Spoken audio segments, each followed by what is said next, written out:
దేవుని సన్నిధిలో ఉన్న మనము చాలా భయభక్తులు కలిగి దేవుడు చెప్పిన మాట పైన నిలిచి ఉండాలి.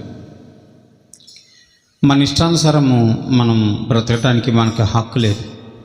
ఎందుకంటే మన యజమానుడు మనందరినీ కూడా పాపం నుంచి విమోచించడం కొరకు తన ప్రాణాన్ని బలిగా పెట్టాడు.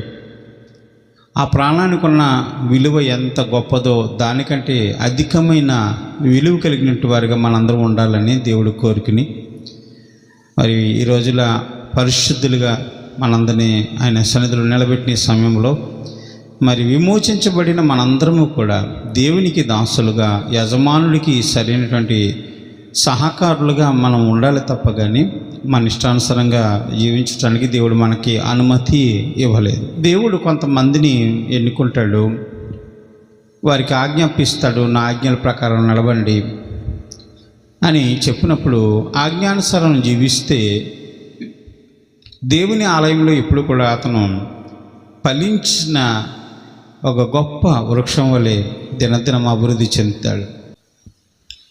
దేవుని మాటను కాదని ఎవరైతే బ్రతుకుతాడో వాడు దేవుని సన్నిధానం నుంచి నెట్టివేయబడతాడు.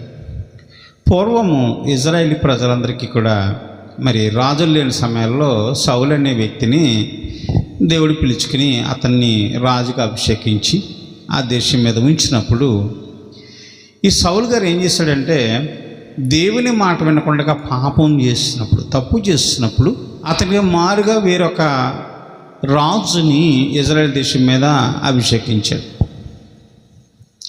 సౌలు చాలా రోజులు దేవుని దగ్గర ప్రయత్నాలు చేశాడు, ఎన్నోసార్లు ప్రయత్నాలు చేశాడు దేవుడు నాతో మాట్లాడాలని. పరిపరి విధాలా గోచాడాడు, కానీ దేవుడికి సౌలు మీద వచ్చిన కోపం ఇంత అంత కాదు. కానీ రాజులందరూ కూడా యుద్ధానికి వెళ్ళేటప్పుడు దేవుని దగ్గర విచారణ చేసేవారు. ఏ పొద్దు ధరించుకుని దేవుని దగ్గర ప్రార్థన చేసి ప్రభువుని అడిగేవారు, నేను పలానా దేశానికి యుద్ధానికి వెళ్తున్నాను, ఫిలిష్తీయుల మీద యుద్ధానికి వెళ్తున్నాను, అమోరీయుల మీదకి యుద్ధానికి వెళ్తున్నాను, లేకపోతే యోబుసీయుల మీదకి యుద్ధానికి వెళ్తున్నాను, ఐగుప్తు మీద యుద్ధానికి వెళ్తున్నాను, నేను గెలుస్తానా లేకపోతే గెలవనా అని దేవుడి దగ్గర అడిగితే దేవుడు తన ఉద్దేశాన్ని ఆ ప్రజలందరి దగ్గర బయలుపరిచేవాడు. మీరు ఈ రోజున వెళితే ఖచ్చితంగా గెలుస్తారు, నేను వాళ్ళందరినీ మీ చేతికి అప్పచెప్పబోతున్నాను అని చెప్పేవాడు. లేకపోతే మీరు వెళ్ళకండి, ఇది సురక్షితం కాదు, నేను ఈ రోజున మీకు అప్పచెప్పను అని చెప్పి దేవుడు చెప్పినప్పుడు మీరు మొరాయించి యుద్ధానికి వెళ్తే ఓడిపోయేవారు, ఖచ్చితంగా ఓడిపోయేవారు. అదే సందర్భాల్లో ఇజ్రాయెల్ దేశానికి రాజుకున్న సౌలు కూడా అనుకున్నాను, నేను ఈ రోజున యుద్ధానికి వెళ్ళాలి కదా, మరి ఫిలిష్తీయులతో యుద్ధం ఆడేటప్పుడు నేను గెలుస్తానో గెలవను, దేవుడు వారిని నా చేతికి అప్పచెప్తాడా అప్పచెప్పడా అది తెలుసుకుందామని దేవుని దగ్గరకు వచ్చాడితే ప్రవక్తలు కానీ లేకపోతే అక్కడ ఉన్నటువంటి యాజకుల మీద కానీ దేవుని యొక్క ఆత్మ వచ్చి మాట్లాడలేనప్పుడు సౌలు గారు కొంతమందిని పిలిచి మీరు వెళ్ళి కర్ణపిశాచము దగ్గర మరి సిగ్నల్ చెప్పేటువంటి వారు ఎవరైతే ఉన్నారో వాళ్ళని పిలుచుకురండి, వాళ్ళ దగ్గర మనం విచారణ చేద్దామని సౌలు రాజు గారు అన్నాడు. ఈ వాక్యాన్ని మనం చదివితే మొదటి దినవృత్తాంత గ్రంథంలో 10వ అధ్యాయము 13, 14 వచనాలు చదువుదాం. ఈ ప్రకారము యెహోవా ఆజ్ఞను గైకొనక ఆయన దృష్టి ఎదుట ద్రోహము చేస్తున్నందుకు యెహోవా యొద్ద విచారణ చేయక కర్ణపిశాచముల యొద్ద విచారణ చేయు దానిని వెతికినందుకు సౌలు హతమయ్యను.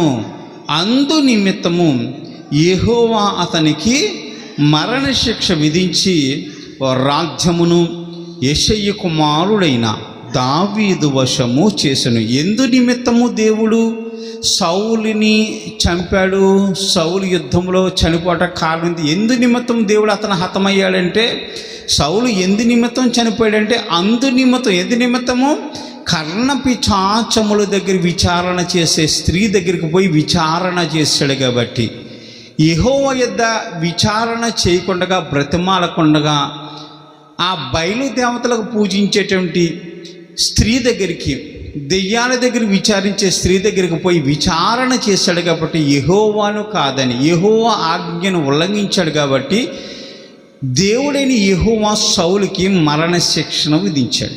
అయితే ఈ రాజు ఒకనొక సమయంలో దేవుని ఆజ్ఞ ప్రకారం నడిచిన వాడే, బాగా బలంగా దేవుని సేవ కూడా చేస్తున్నవాడు.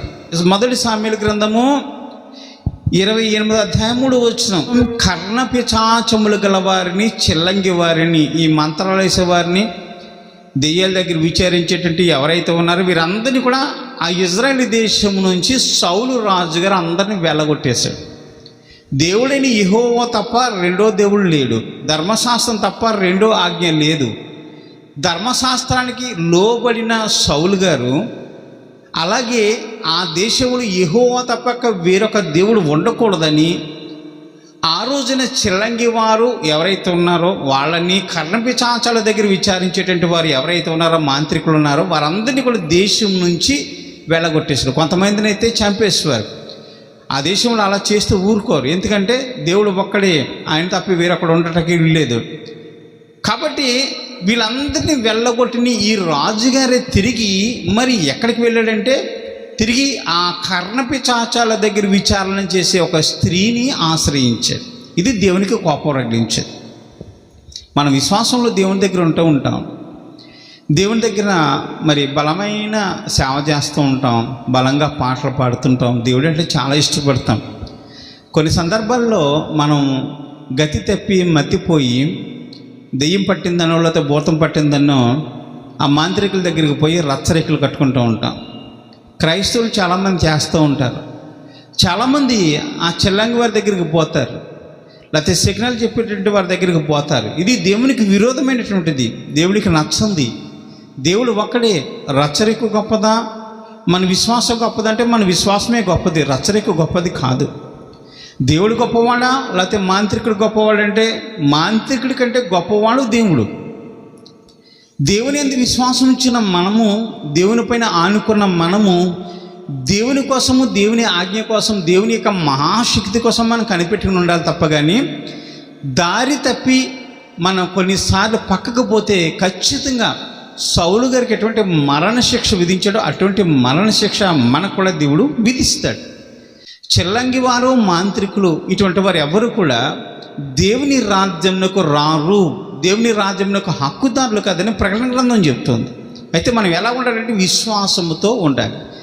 సౌలు గొప్ప రాజే, బలవంతుడి, దేవుని నమ్మినవాడే. కానీ ఆ క్షణంలో దేవుడు మాట్లాడపోయేసరికి వెంటనే చిల్లంగి వారిని, అంటే కర్ణపిశాచముల దగ్గర విచారణ చేసే ఒక స్త్రీని ఆశ్రయించి చాలా పెద్ద తప్పు చేశాడు. మనం దేవుని యొక్క పిలుపు కోసం, దేవుని యొక్క మాట కోసం, దేవుడు మాట్లాడేంత వరకు కూడా మనం గోచాడుతూనే ఉండాలి, ఆయన దగ్గర బ్రతిమాలుకుంటూనే ఉండాలి. ఆయన కోపం తగ్గేంత వరకు కూడా మనం ఆయన పాదముల చెంత పడిగి బ్రతిమాలుకుంటూనే ఉండాలి. అలా చేసినప్పుడే కదా దేవుడు మనతో మాట్లాడేది. ఏదో దేవుడు మన మీద కోపం వచ్చిందని మాట్లాడలేదని వెంటనే మనము దారి తప్పితే దేవుడు మనల్ని అంగీకరిస్తాడా? ద్వితీయోపదేశకాండము 18వ అధ్యాయము 9వ వచనం, నీ దేవుడైన యెహోవా నీకు ఇచ్చుచున్న దేశమున నీవు ప్రవేశించిన తర్వాత ఆ జనముల హేయకృత్యములు నీవు చేయ నేర్చుకొనకూడదు. నీ దేవుడైన యెహోవా నీకు ఇచ్చుచున్న దేశములో నువ్వు ప్రవేశించినప్పుడు ఏం చేయాలి? ఆ దేశములో మీకంటే ముందు నివాసం చేస్తున్న ఆ జనుల యొక్క హేయకృత్యాలు, చెడ్డ పనులు మీరు చేయటానికి నేర్చుకోకూడదని దేవుడు ముందే చెప్పాడు. ఇజ్రాయెల్ ప్రజలందరూ కూడా మరి ఆ దేశం వెళ్ళిన తర్వాత దేవుడైన యెహోవాను వదిలిపెట్టేస్తారేమో. ఎంత కష్టపడి దేవుడు వారందరినీ మహిమతో అరణ్య ప్రాంతాల గుండా 40 సంవత్సరాల పాటు నడిపించాడు. వారందరినీ పాలు తెల్లి ప్రవహించే దేశం నడిపించి ఆ దేశంలో వారందరినీ కూడా స్థిరపరిచాడు. మరి అటువంటి సందర్భంలో వారు త్రోవ తప్పి ఈ చిల్లంగి వారిని ఆశ్రయిస్తారేమో. ఆ దేశంలో నివాసం చేసే ఆ జనుల యొక్క హేయక్రియలు, చెడ్డ పనులన్నీ వీరు నేర్చుకుని నన్ను మర్చిపోయి త్రోవ తప్పి నశించిపోతారేమో అని దేవుడు ముందే చెప్పాడు. ఆ జనుల యొక్క హేయకృత్యములు నువ్వు నేర్చుకోకూడదు. ఆ జనులు ఎవరు?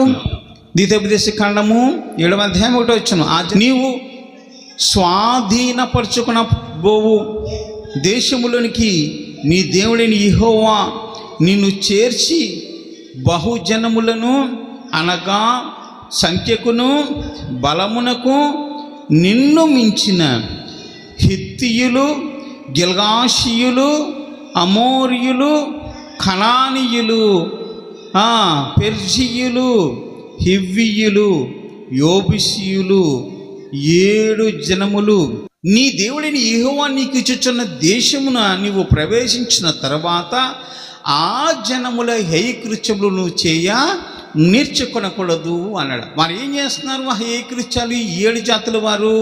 చూద్దాం, ద్వితీయోపదేశకాండం 18వ అధ్యాయము 10వ వచనంలో వారు తన కుమారులనైనను తన కుమార్తెనైనను అగ్నిగుండము దాటించువానినైనను శకునము చెప్పు సోదిగానైనను మేఘశకునములను కానీ సర్పశకునములను కానీ చెప్పువాణ్ణైనను చిల్లంగి వాణ్ణినైనను మాంత్రికుడినైనను ఇంద్రజాలికుడినైనను కర్ణ పిశాచము నడుగువాణినైనను దెయ్యముల వద్ద విచారణ చేయువాణినైనను మీ మధ్యన ఉండనీయకండి. దేవునికి స్తోత్రం. ఏం చేస్తున్నారు వీళ్ళు? ఆ జనము, ఈ 7 రకాల జనాలు కూడా ఇజ్రాయేల్ ప్రజలందరూ కూడా పాలు తేనెలు ప్రవహించే దేశమైన కనానులో ప్రవేశించకముందు నివసించి జనాంగం అంతా కూడా ఏం చేస్తున్నారంట? చిల్లంగితనం చేస్తున్నారు, దెయ్యాల దగ్గర విచారణ చేస్తున్నారు, మేఘ సిగ్నల్ చెప్తున్నారు, సోది చెబుతున్నారు, అలాగే దెయ్యాల దగ్గర విచారణ చేస్తున్నారు, ఇంద్రజాలం చేస్తున్నారు. ఈ క్రియలన్నీ కూడా హేయక్రియలు. ఈ 7 జనాంగాలు చేసే హేయక్రియలు నువ్వు నేర్చుకోనకూడదు. మీరందరూ ఆ దేశంలోకి మిమ్మల్ని నేను ప్రవేశపెట్టిన తర్వాత ఆ జనాంగానంతా తీసుకొచ్చి మీ చేతులకి నేను అప్పచెప్పినప్పుడు వారందరినీ కూడా మీరు హతము చేయవలెను, చంపేయాలని దేవాతి దేవుడు ఆ రోజున ఇజ్రాయేల్ ప్రజలందరికీ బోధించాడు. అంటే సౌలు కాలంలో కూడా ఇటువంటి వారందరూ ఉన్నారు, హేయక్రియలు చేసేటువంటి వారు. అది దేవుడికి చాలా విరుద్ధమైంది. దేవుడికి ఇష్టం లేని పని ఏంటంటే చెల్లంగితనము, సిగ్నల్ చెప్పటము, దెయ్యముల దగ్గర విచారించడము, కర్ణపిశాచాలను అడగటము, ఇటువంటి పనులన్నీ కూడా దేవునికి చాలా హేయమైనటువంటివి. ఇవన్నీ అన్య జనాంగాలు చేసే క్రియలు. ఈ క్రియలన్నీ కూడా దేవునికి వ్యతిరేకమైనవి. కాబట్టి దేవుడు ఏమన్నాడంటే, అన్యజనుల దగ్గరికి పోయి నా నామాన్ని మీరు అవమానిస్తున్నారేమో, నన్ను మర్చిపోతారేమో, కాబట్టి మీరు ఆ క్రియలు ఎట్టి పరిస్థితుల్లో కూడా ఆ జనాంగాలు చేసే హేయ క్రియలు మీరు చేయటానికి ఎంత మాత్రం ఇష్టపడకండి, చేయటానికి నేర్చుకొనకండి అని ముందే చెప్పి, నిజమైన దేవుడని మనం ఒప్పుకుని ఆయన వెంబడించి విశ్వాసంతో కొనసాగుతున్నప్పుడు మనకి చిన్నగా ఆపద కలిగినప్పుడు, బాధ కలిగినప్పుడు, లేకపోతే దెయ్యం వచ్చిందనో భూతం వచ్చిందనో అంటే అన్యజనులు చేసినట్లుగా మనం కూడా యేసుక్రీస్తునందున్న విశ్వాసం నుంచి తొలగిపోయి వెళ్ళి వారి దగ్గరికి పోతే మరి దేవుడి కోపం రాదా? మరి ఎవరి దేవుడైనా ఒప్పుకోవాలి? చిల్లంగి వారు దగ్గర ఉన్న దేవతలు మనం దేవుడిని ఒప్పుకోవాలా? వారి రచరికలు నమ్మాలా? లేకపోతే వారు ఇచ్చేటువంటి తావిధులు నమ్మాలా? దేన్ని నమ్మాలి? మనం దేవుడిని నమ్మాలా, దెయ్యాన్ని నమ్మాలా? దేవుడిని నమ్మాలి. దేవుడిని నమ్మితేనే మనంలో విశ్వాసం ఉన్నట్లు. దేవుని యందు భారం వేసి ఎటువంటి శ్రమ వచ్చినా, ఎటువంటి ఇబ్బంది వచ్చినప్పటికీ కూడా ప్రార్థన చేస్తే మన దగ్గర ఉన్న ప్రతి కీడు యేసు నామములో దూరపరచబడుతుంది. మనందరం కూడా బలపరచబడతాం. యేసయ్య మనతో ఉంటాడు కాబట్టి మనకు ఎటువంటి కీడు అపాయము జరగదు. అటువంటి సమయంలో మన విశ్వాసం కోల్పోయి దెయ్యాన్ని నమ్మి దెయ్యం దగ్గరికి పోయి మనం ప్రార్థనలు పూజలు చేస్తే కనుక, దెయ్యముల దగ్గర విశ్వాసం ఇచ్చితే కనుక దేవుడు ఖచ్చితంగా అటువంటి వారికి మరణ శిక్షను విధిస్తాడు. సౌలు గారు కూడా ఆ రోజుల్లో దేవుడిని యెహోవాను వదిలిపెట్టాడు. తను చేసిన తప్పు ఏంటంటే కర్ణపిశాచములను అడిగేటువంటి ఒక స్త్రీ దగ్గరికి పోయి తను విచారణ చేసినందుకను దేవుడు అతనికి మరణ శిక్షను విధించాడు. చాలామంది ఇదే విధంగా క్రైస్తవులు అనబడినటువంటి వారు కూడా దేవుని నమ్మి ఉండి కూడా శోధన వచ్చేసరికి పరుగున పోయి అన్యుల దగ్గరకు పోయి అన్యుల ఆచార ప్రకారం దేవుని యందు విశ్వాసమును కోల్పోయి అన్యులు ఎలా చేస్తున్నారో అలాగే చేస్తూ దేవునికి అవమానం తెచ్చిపెడుతూ దేవుడు ఒకడున్నాడైన సంగతి మర్చిపోయి అన్య దేవతల వెనకాల పడుతూ దేవుని నామానికి అపకీర్తి తెస్తున్న బిడ్డలను చూసి దేవాతి దేవుడు ఎంతో కోపంగా ఉన్నాడట. అటువంటి హేయక్రియలు చేసేటువంటి వారిని మీ మధ్యన ఉండనీయకండి. ఆ 7 రకాల జనాలందరూ కూడా భయంకరమైన విగ్రహారాధికులు. మనం దెయ్యం దగ్గరికి పోయామనుకోండి, ఆటోమేటిక్గా మన విశ్వాసం పోతుంది. ఇంక దేవుని మీద నమ్మకం పోతుంది, మార్గాలు తప్పించబడతాయి, దేవుని మార్గం నుంచి చెడ్డ మార్గానికి వెళ్ళిపోతాం. నిజానికి మనము ఈ లోకంలో ఉన్నంతసేపు కూడా దేవుని వెనకాలే నడిచే బిడ్డలుగా ఉండాలి, విశ్వాసంతో నడిచే బిడ్డలుగా ఉండాలి. ప్రతి శ్రమ యందును, ప్రతి శోధన యందును, ప్రతి వేదన యందును దేవుడు ఒకడు ఉన్నాడు, ఆయనే నన్ను కాపాడతాడని వెళ్ళాలి తప్ప. కానీ ఎవరో పలానా చోటకు వెళ్ళి నువ్వు తావిదులు కట్టించుకుంటే నీ బ్రతుకు తిరగబడిపోతుందని నమ్మి ఎవరో చెప్తారు, పలానా చోటకు పోయి నీ చేతులు చూపించుకుంటే నీ జాతకం చూస్తే అతను చెప్పినట్లుగా శాంతి హోమాలు చేస్తే నీకు చాలా డబ్బు కలిసి వస్తుందని చెప్పొచ్చు. డబ్బు సంగతి దేవుడు ఎరుగు, నిజంగా నిత్యరాధ్యాన్ని కోల్పోతాం.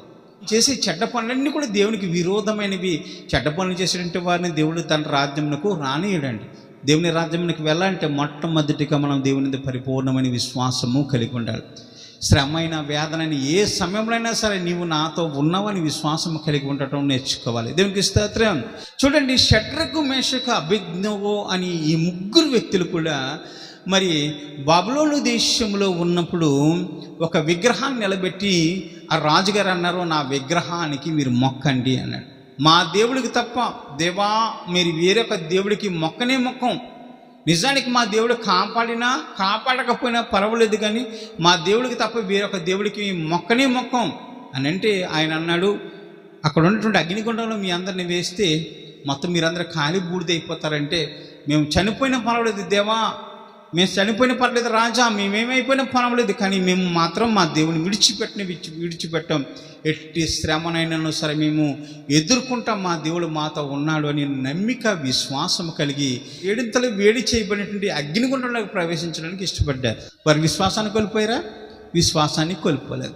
అగ్నిగుండంలో వేసేటప్పుడు కూడా అడిగారు. నిజానికి నువ్వు లోనికి వెళ్ళినట్టు ఖాళీ బూడిదైపోతారు. ఒక్కసారి ఆ రాజును మొక్కండి, ఆ విగ్రహం దగ్గర మీరు మొక్కండి అంటే వాళ్ళు ఎంత మాత్రము మేము మొక్కనే మొక్కము, ఆ అగ్నిగుండంలోకి వెళ్ళడానికి కూడా మేము సిద్ధంగా ఉన్నామని చెప్పి అగ్నిగుండంలోకి తోయబడినప్పుడు అగ్నిగుండంలో ఆ మహాశ్రమ ఏదైతే ఉందో ఆ శ్రమ నుంచి దేవుడు తప్పించి వారిని ముగ్గురిని కూడా సజీవంగా బయటకు తీసుకొచ్చారు. అది విశ్వాసం.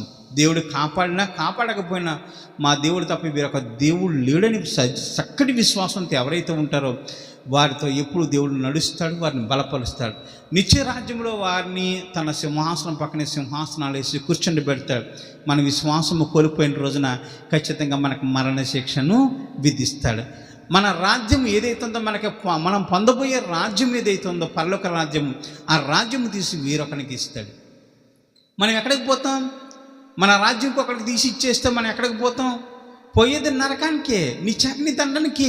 అది భయంకరమైన నిత్యాగ్ని దండన. యుగయుగాలు రోధిస్తూ ఉంటాం, అక్కడ పురుగు చావదు, అగ్ని ఆరదట. భయంకరమైన రోదన. ఎందు నిమిత్తమో మనం దేవుని ఎందుకు విశ్వాసం ఉంచలేదు కాబట్టి. విశ్వాసం ఉంచిన ప్రతి వాడు కూడా జీవజలపు నది ఒడ్డున నాటబడి ఆ జీవజలపు ఊటను తాగుతాడు. వాడు నిత్యము ఫలించి అభివృద్ధి చెందుతాడు. అటువంటి విశ్వాసం మనలో ఉండాలి. శ్రమ బాధ వచ్చినప్పుడు పరుగులు తీయకూడదు అటు ఇటును. మనం విశ్వాసంతో ఉన్నాం కదా, క్రీస్తు నమ్మిన వారం కదా, దేవుని నమ్మిన వారం కదా, దేవుడు ఉన్నాడు కదా, అందరికంటే అధిక శక్తిమంతుడు ఉన్నాడు కదా అని మనం బలపరుస్తాడని విశ్వాసం ఉంటే మనం దేవుని వెంబడించే బిడ్డలుగా ఉండాలి. సమయం వచ్చినప్పుడు దేవుని దగ్గరికి, సమయం లేనప్పుడు మరి మనకి ఏదైనా కొంచెం బాధ కలిగినప్పుడు బయట వారి దగ్గరికి పోయి కాళ్ళు చేతులు చూపించి, చిల్లంగి వారి దగ్గరికి పోయి సిగ్నల్ చెప్పించుకుని అన్ని రకాలుగా దేవుడిని అమ్మానిస్తే దేవుడు ఖచ్చితంగా మనందరినీ కూడా మరణ శిక్ష విధిస్తాడు. సౌలు పొందిన ఆ మరణ శిక్షను మనం పొందకూడదు. సౌలు గారు ఎంత చక్కగా రాజ్యాన్ని పరిపాలించాడు, దేవుని ఆజ్ఞ ప్రకారమే నడిచాడు. దేవుడు ఏదైతే చెప్పాడో ఆ విధంగానే జీవించడానికి ఇష్టపడ్డాడు. దేవుడితో నడుస్తున్న సమయంలో ఒక్కసారిగా అతను ద్రోవ తప్పినప్పుడు దేవుని దగ్గర విచారణ చేస్తే దేవుడు మాట్లాడకపోతే అతను అనుకున్నాడు, దేవుడు నాతో మాట్లాడి ఇంకా నేను బ్రతిమాల్సిన అవసరం లేదు ఇంకా అనుకుని గర్వము చేత కర్ణపిశాచాల దగ్గర విచారించే స్త్రీ దగ్గరికి పోయినప్పుడు దేవుడు అతనికి మరణ శిక్షణ విధించాడు. ప్రియులారా, మనందరం కూడా ఎన్ని శ్రమలు వచ్చినా, ఎన్ని ఇబ్బందులు వచ్చినా, ఎటువంటి మన జాతకాల బాగోపోయినా ఏమైనప్పటికీ కూడా మనం ఏం చేయాలి? దేవుని దగ్గరే విచారణ చెయ్యాలి. ఈ మధ్యకాలంలో యూట్యూబ్లో చూశాను, ఒక వ్యక్తి చెప్తున్నాడు, నేను ఒక మంత్రాన్ని చెప్తాను, ఆ మంత్రాన్ని చదివితే చాలు మీరందరూ కూడా ధనవంతులు అయిపోతారు అంటున్నాడు. ధనవంతులు అలాగైపోతారా? ధనం ఎలాగొచ్చేస్తాం? మంత్రం చదివితే ధనవంతులు అయిపోతామా? ధనం అలాగొచ్చేస్తుందా? మన రోజు మంత్రం ఉచ్చరించేసి గదిలో కూర్చుని ప్రార్థన చేసేస్తే మనం ధనవంతులు అవుతామా? ధనం అలా రాదండి. ధనం ఎలాగొస్తుంది? మనం బాగా పని చేయాలి, ఒళ్ళుంచి పని చేయాలి, కష్టపడి పని చేయాలి, ఎవరిని దోచుకోకూడదు. మనకు వచ్చిన దాన్ని బట్టి దాన్ని అభివృద్ధి చేసుకోవాలి. లేదంటామా? దేవుని భయభక్తులు కలిగి ఉంటే ఆయనే నిన్ను అభివృద్ధి పరుస్తాడు. సొలొమోను రాజుగాను గిబియోను ప్రాంతంలో దేవుని మందిరం దగ్గర పడుకున్నాడట.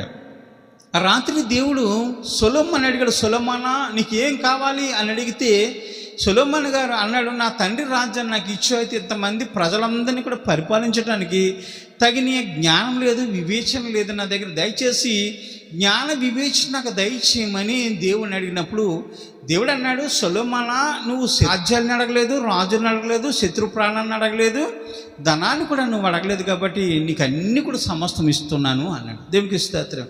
నువ్వు అడిగింది ఏంటంటే జ్ఞాన వివేచన కలిగిన బుద్ధి అడిగావు. ఈ బుద్ధితో ప్రజలందరినీ పరిపాలించడం కోసం నిస్వార్థంగా అడిగావు కాబట్టి నీకు కూడా ధనాన్ని ఇస్తున్నాను అన్నాడు. ఆ ధనం ఎలా వచ్చింది? మంత్రాలు వేస్తే ధనం వచ్చిందా? అయితే సొలొమోను గారి ఇంటికి వెళ్ళగానే ఆ సొలొమోను గారి ప్యాలెస్ అంతా కూడా డబ్బుతో నింపబడ్డదా? అలాగా లేదు కదా. దేవుడిచ్చిన జ్ఞానము ఆయన ఉపయోగించినప్పుడు, చాలామందితో మాట్లాడుతున్నప్పుడు ఆ జ్ఞానం విన్న చాలామంది ఆ ఇరుగు పొరుగు దేశాలకు వెళ్ళి చెప్పినప్పుడు ఆ జ్ఞానం గురించి ఇరుగు పొరుగు దేశాలు రాజులు విన్నప్పుడు ఆ జ్ఞానాన్ని పరిశోధించడానికి వచ్చి సొలొమోను గారికి చాలా డబ్బు తీసుకొచ్చి ఇచ్చారు, బంగారం తీసుకొచ్చి ఇచ్చారు, వెండి తీసుకొచ్చి ఇచ్చారు. కాబట్టి చుట్టుపక్కల ఉన్నటువంటి ప్రజలందరికంటే కూడా సొలొమోను గారు ఎక్కువ ధనవంతుడిగా మార్చబడ్డాడు. దేవుడు ధనాన్ని ఆమదంగా ఇస్తాడు అంతే తప్ప కానీ నేను మంత్రం వేస్తున్నాను, పూజ చెయ్యి, లేకపోతే నా కాళ్ళు చూపించు, చేతులు చూపించు, దీన్ని నువ్వు హోమం చేస్తే నీకు డబ్బు వస్తుంది అని చెప్తే అది అబద్ధం. డబ్బు అలా రాదండి. కష్టపడి పని చేయాలి. కష్టపడకుండా ఫ్రీ మనీ కోసం, ఈజీ మనీ కోసం ఎవరైతే తాపత్రయ పడుతూ ఉంటారో వాళ్ళు ఎప్పటికప్పుడు గోతులు పడతారు. అలా రాదు డబ్బు. డబ్బు ఎలా వస్తుంది? పని చేస్తే వస్తుంది. దేవుడు ఇస్తే వస్తుంది. దేవుడు ఎలాగిస్తాడు? కలగజేస్తాడు. ఎలా కలగజేస్తాడో? మంచి బుద్ధి కలిగి ఉంటే, మంచి జ్ఞానం కలిగి ఉంటే దేవుడు తనంతట తనే మనల్ని అభివృద్ధి పరుస్తాడు. అభివృద్ధిలోకి తీసుకెళ్ళి ఉన్నతమైన సింహాసనం మీద సొలొమోను వల్లే కూర్చుండి పెడతాడు. కాబట్టి మనం ఈ లోకంలో ఉన్నామని చెప్పి గుడ్డి నమ్మకాలు మానేసి ఒళ్ళొంచి పనిచేయడం నేర్చుకోవాలి. మంచి జ్ఞానము బుద్ధి కలిగి ఉండాలి. పొరుగువాన్ని ఎప్పుడు కూడా నాశించేటకి ఇష్టపడకూడదు. పొరుగువాని పట్ల ప్రేమ కలిగి ఉండాలి. చేతనైతే అన్నం పెట్టాలి, చేత కాకపోతే నోరు మూసి కూర్చుండాలి. పెట్టేవాడిని చూపించాలి. పెట్టేవాడిని చూపించలేనప్పుడు నీ పని నువ్వు చేసుకోవాలి తప్ప కానీ ఎదురువానికి ఉచిత సలహాలు ఇవ్వకూడదు. ఖాళీగా కూర్చుని సోమరి వలె ఇంట్లో పెట్టిన దాన్ని తినేసి తిరగకూడదు. ఒళ్ళొంచి పని చేసినప్పుడే నీకు డబ్బు కలుగుతుంది. దాన్ని అభివృద్ధి చేసుకోవాలి. లేదంటే దేవుడిని కలగజేసేంత వరకు కూడా దేవుని దగ్గర గోచాడుతూ యథార్థంగా జీవించడం మొదలు పెట్టాలి. దేవునికి స్తోత్రం. గుడి నమ్మకాలు చాలా ఉన్నాయి. గుడి నమ్మకాల జోలికి మనము పోకూడదు. మనం దేవుని విశ్వాసం ఉంచిన వారము, దేవుని పిల్లలము. ధనము కాదు ముఖ్యము, మనకు కావాల్సింది దేవుడి యొక్క ప్రేమ, దేవుని జ్ఞానం. అది మనతో ఉంటే, దేవుడు మాట్లాడేంత వరకు కూడా మనం గోచాడితే, దేవుడు మనతో ఉన్నంతసేపు దేవుడు మనతో ఉంటే ఇటువంటి అపాయము కీడు కూడా మన దరి చేరదట. దేవునికి స్తోత్రం. మనం ఎక్కడ దయపడతామంటే దేవుని రెక్కల చాటుకి వెళ్ళిపోతాం. మహోన్నతుని చాటుని నివసించేవాడే సర్వశక్తిమంతుని నీడను విశ్రమించేటువంటి వాడు. దేవుని రెక్కల చాటుకెళ్ళిపోతే విశ్రాంతి పొందితే, దేవుని మాట ప్రకారం జీవిస్తే మనం చక్కటి ఆరోగ్యం కలిగి ఉంటాం. దేవుని ప్రేమ ఎల్లప్పుడూ మనతో ఉంటుంది. ఎటువంటి దుష్టుడు మన మీదకి రాడు. సర్వ సమృద్ధి కలిగి మనందరం కూడా జీవించగలుగుతాం. లేదంటే దేవుని ఆజ్ఞలు ఉల్లంఘించి పెడదారిలో పోయి దేవుని మాట వినకుండగా చేతులు కాళ్ళు చూపించుకుంటూ రచ్చరీకులు కట్టుకుంటూ దేవుని నమ్ముకున్న నీవే పెడదారి పట్టి పాపం చేసుకుంటూ పోయి దేవునికి వ్యతిరేకంగా జీవిస్తే ఖచ్చితంగా దేవునికి ఒక రోజున మరణ శిక్ష విధిస్తాడు. ఇది దేవునికి చాలా కోపం పుట్టించే పని. క్రైస్తవులందరూ కూడా బాగా ఆలోచించాలి. దేవుని నమ్మాం, దేవుని అందు విశ్వాసం ఉంచాం, విశ్వాసమే. ఆ విశ్వాసం కడదాకా కొనసాగించిన ప్రతివాడు కూడా దేవుని రాజ్యంలో సంతోషంగా ఉండగలుగుతాడు. విశ్వాసం తప్పిన ప్రతివాడు కూడా నిత్య నరకానికి పోతాడు. నిత్యాగ్నిదండంలో వేధించబడుతూ ఉంటాడు. మనకు నరకం కావాలా, దేవుని యొక్క రాజ్యం కావాలా తెలుసుకుందాం. దేవుడే మనల్ని దీవించి ఆశీర్వదించునుగాక. ఆమేన్.